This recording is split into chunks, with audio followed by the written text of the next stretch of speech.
First here at 6 o'clock, we start with the moments that Kanawha County deputies made the discovery of two teens locked in a Sissonville shed, all captured on surveillance video that played for the jury today in court. We continue to follow the trial of Jeannie Whitefeather and Donald Lance, the couple accused of child abuse, human trafficking, and forced labor after two teens were found in that shed in 2023. Our Anna Saunders has been following the developments for us in court once again today, and she's live outside the Kanawha County Courthouse with the latest. Anna, what can you tell us? Well, Anthony, we've spent the better part of the past 2 days in court watching 5 days of home surveillance footage from the cameras that Whitefeather and Lance kept on 4 of the children. These days all leading up to that October 2nd day when deputies arrived there at the shed. They began knocking on that door before they bust it down.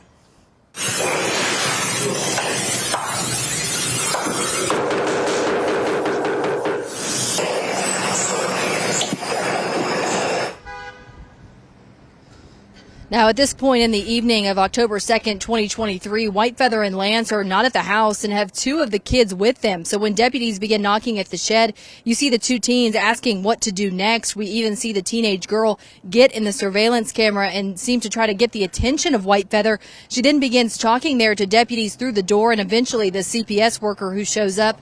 The teenage girl tells them that they are locked in there every day. Eventually, the deputies able to break through the locked door and get the 2 teens out. Eventually, the young girl inside the house in the tarp room is also brought out of the home as police begin to move through the house and shed, and the children are turned over to CPS. Now, after we got through the video, when Whitefeather's attorney Mark Plants cross-examined Detective Pyle, we started to learn some answers to questions we've had since the beginning of this about prior involvement of CPS and law enforcement before the discovery of the kids in the shed. Here is a little bit of what Pyle had to say. When I first became aware of this in August, I would say in the week to follow, there were a couple attempts made. There was a contact made with a worker once, but there was no further contact to coordinate going and making a visit to the residents together. When you say unanswered to CPS, it was a specific worker. Okay, that's fair. A CPS worker went unanswered. Is that true? For some of the attempts at communication, yes. Now, Plants asked Pyle if a CPS visit was made to the house in May of 2023. Pyle said she didn't know specific dates, but that one CPS visit was made while Whitefeather and Lance were in Sissonville. Now, a lot of new information coming out of court today. We're recapping all of it in much more detail over on our website. Anthony.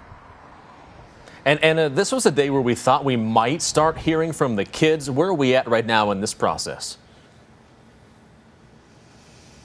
Well, Anthony, as you can imagine, it's very difficult for prosecutors and defense attorneys to really estimate when things will happen. We just don't know how long each testimony will take. So, of course, in the beginning, they thought this would be the day they would start bringing in some of the child victims, but that has not happened yet. It's seeming like that might happen tomorrow afternoon. But again, we still have a few more on the law enforcement side to get through. Anthony, back to you.